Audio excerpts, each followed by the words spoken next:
So the fourth pattern is be good. We are shifting our understanding of what the purpose of a corporation is. And this has actually been underway for about a decade now, but now is accelerating.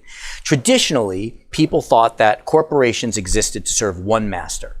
And that goal was to maximize shareholder value. But increasingly, companies are realizing that if you only focus on shareholders, you create resistance to your growth, and then that actually diminishes shareholder value.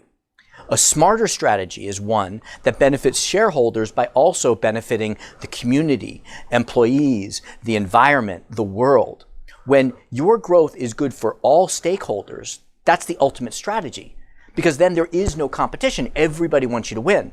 Let me be clear. I'm not saying only that it is good to be good. What I'm saying is even if your goal is purely profit maximization, purely value creation for your shareholders, the smart thing to do if you take a long-term perspective is to do good in the world.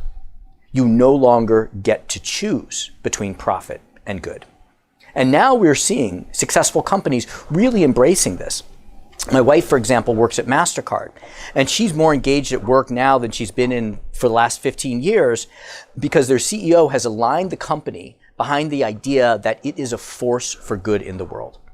Now, what he says is we're not a social enterprise. We're a for-profit enterprise. But by the way, our strategy is good for the world. You see, because we are driving for a world beyond cash.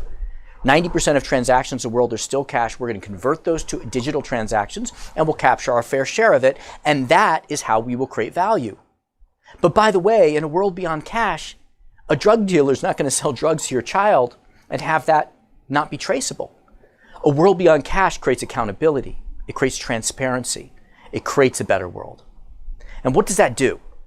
That increases shareholder value because it engages customers, especially millennial customers and employees. There are more entrepreneurs that want to innovate on MasterCard's platform. Many of the fintech technologies that you may be familiar with are built on MasterCard's rails. It increases shareholder value. It creates strategic power.